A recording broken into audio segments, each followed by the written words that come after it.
Events in our world in all countries frequently feature struggles over who is going to take the leadership in a nation. Today in Matthew 20, we read how the mother of two of the disciples came to Jesus to request that these two sons of mine are to sit one at your right hand and one on the left in your kingdom. The parallel passage in Mark's Gospel, chapter 10 and verse 37, shows the two sons were just as much involved in seeking this position of honour.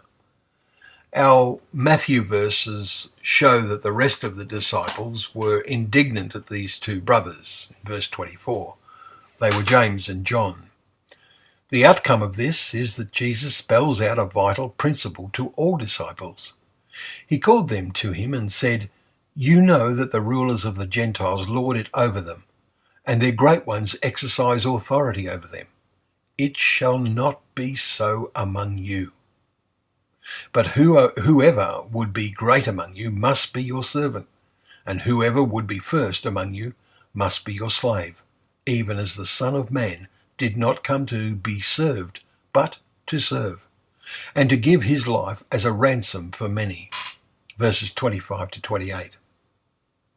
And so a mother who wanted to boast about the position her sons held, and the disciples who all, at least in their hearts, had a degree of ambition for greatness, were reprimanded.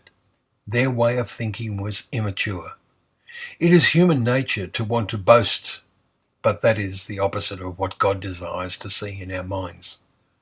Paul made an important point in his second letter to the Corinthians at the conclusion of chapter 10, where we read, "Let the one who boasts boast in the Lord. For it is not the one who commends himself who is approved, but the one whom the Lord commends." The words of God that came to Jeremiah, which we read today, are so appropriate and meaningful. Let's memorize them.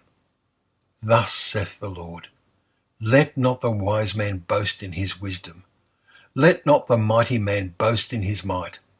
Let not the rich man boast in his riches.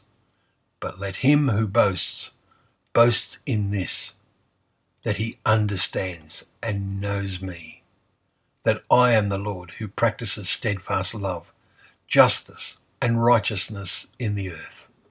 For in these things I delight, declares the Lord." Let us also delight in them and ask ourselves, do we understand and know God?